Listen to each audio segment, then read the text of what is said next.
Olá, queridos irmãos, graça e paz do Senhor Jesus, uma grande alegria poder estar aqui com você novamente. Eu quero então compartilhar uma palavra poderosa ao seu coração, que eu tenho certeza que vai te abençoar muito. Quero falar sobre poder para testemunhar. Nós sabemos que o Senhor Jesus nos chamou para sermos seus representantes. A Bíblia vai dizer lá em Atos capítulo 1, no verso 8, que nós recebemos poder quando o Espírito Santo veio sobre nós. E eu quero então mostrar para você a importância de você ter revelação e entendimento de que você já recebeu poder de Deus para testemunhar. Olha só o que a palavra do Senhor nos mostra aqui em 1 Coríntios capítulo 1, verso 26.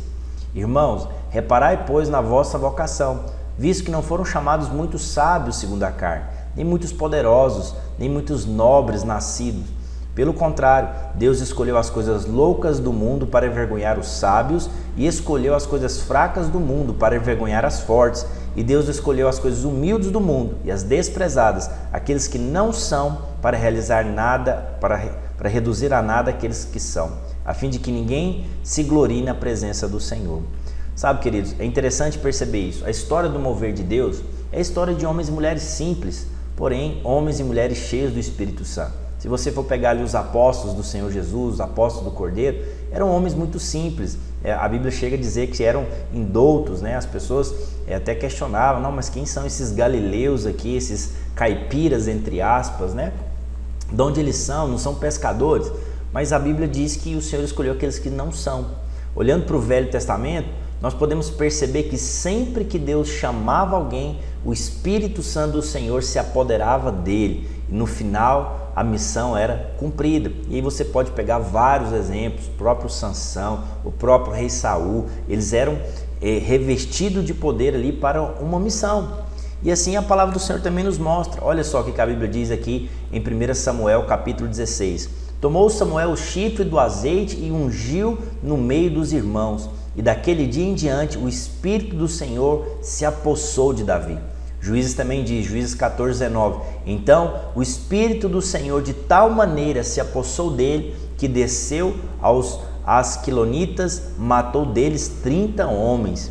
Isaías 61, 1 diz, o Espírito do Senhor está sobre mim, porque o Senhor me ungiu para pregar boas novas aos quebrantados, enviou-me a curar os quebrantados de coração e proclamar libertação aos cativos e pôr em liberdade os algemados. Então olha só, é claro para nós que no Velho Testamento havia uma visitação do Espírito. O Espírito visitava aquelas pessoas, eles eram cheios do Espírito e então cumpriam ali a missão do Senhor, o propósito do Senhor. Já no Novo Testamento existe uma grande diferença. Não há mais uma visitação, mas sim a residência. Nós somos residência do Espírito Santo de Deus. Ele resolveu habitar dentro de nós. São dois conceitos distintos e é importante que você entenda isso. Lá no Velho Testamento, nós tínhamos a visitação do Espírito. O Espírito vinha sobre homens ungidos pelo Senhor, separados para o Senhor para cumprir uma missão. Já que no Novo Testamento, o Espírito não apenas visita, mas ele reside dentro de nós. Nós somos a habitação do Espírito Santo de Deus. Olha o que a Bíblia nos diz aqui em João 14, 17. O Espírito da verdade, que o mundo não pode receber, porque não vê, não conhece, vós conheceis, porque ele habita convosco e está em vós. Olha só que poderoso. 1 Coríntios 3,16. Não sabeis que sois santuários de Deus e que o Espírito Santo habita em vós? Consegue perceber nitidamente essa diferença entre habitação e visitação? Sabe, no Velho Testamento o Espírito visitava, agora nós somos a habitação. Agora, é preciso entender, esses dois conceitos são distintos e levará você a crescer em fé, uma vez que fomos escolhidos pelo Senhor para sermos a sua habitação e o Espírito Santo habita dentro de nós. Sabe, o ministério terreno de Jesus, querido, foi marcado por três coisas basicamente.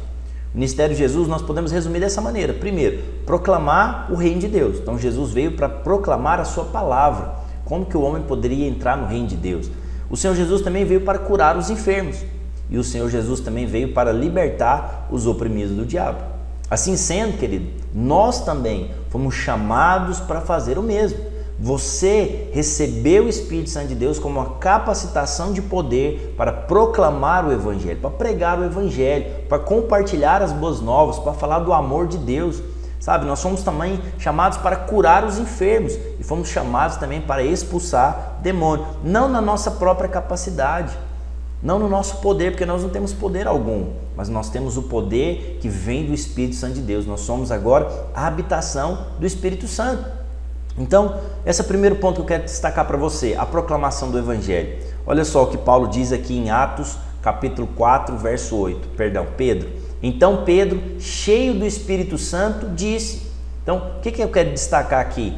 Que uma vez que nós somos cheios do Espírito Santo, nós vamos fazer aqui, nós vamos falar, nós vamos proclamar. Sabe, o Evangelho ele precisa ser proclamado. Nós somos incapazes de convencer alguém a respeito do pecado, da justiça e do juízo. Quem faz isso é o Espírito Santo, à medida que nós pregamos o Evangelho.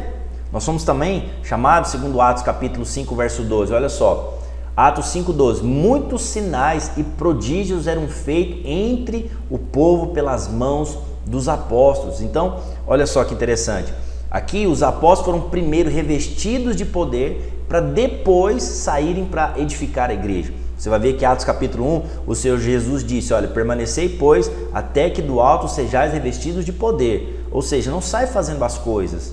Primeiro, seja cheio do poder de Deus, para depois você edificar a igreja. E também aqui em Atos capítulo 5, verso 15, a Bíblia diz, ao ponto de levarem os enfermos pelas ruas e colocarem sobre leitos e macas, para que ao passar Pedro, ao menos a sua sombra se projetasse em algum deles. Afluía também muita gente das cidades vizinhas a Jerusalém, levando doentes e atormentados de espírito imundos, e todos eram curados.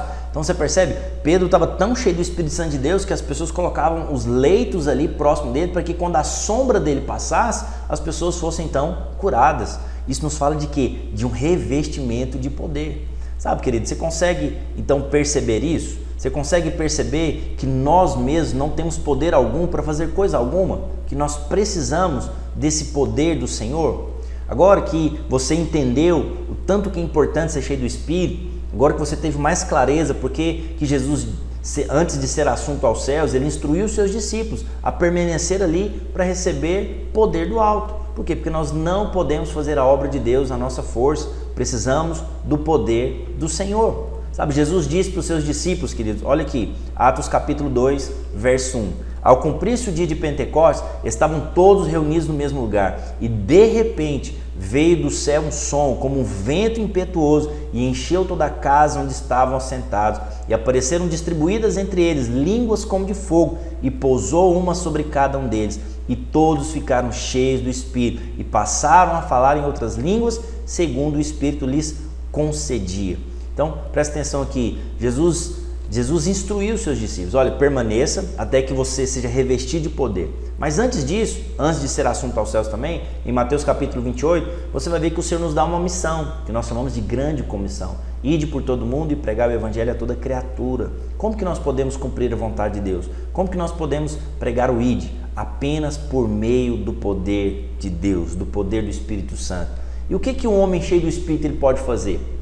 Vamos lá, vou enumerar algumas coisas para você. A Bíblia nos mostra que um homem cheio do Espírito, ele é capaz de pregar o Evangelho e testemunhar do amor de Deus. Um homem cheio do Espírito, uma mulher cheia do Espírito, ela é capaz de curar os enfermos. É capaz também de expulsar demônios. Um homem cheio do Espírito é capaz de ressuscitar os mortos. É capaz também de profetizar. Profeta é aquele que ouve de Deus e fala aos homens. Então, quando você é alguém cheio do Espírito, você está sensível ao Espírito, você vai ouvir de Deus e vai falar aos homens. É capaz também de ensinar a palavra. O homem cheio do Espírito ensina a palavra. E o homem cheio do Espírito, ele também recebe revelação da palavra. Sabe, querido, se você foi edificado com essa palavra, eu quero te pedir duas coisas. Primeiro, você vai se inscrever no meu canal, você vai clicar no curtir para nos ajudar a compartilhar e disseminar o Evangelho aqui nessa rede que é tão importante. Amém? Deus abençoe muito você, um grande abraço e até mais.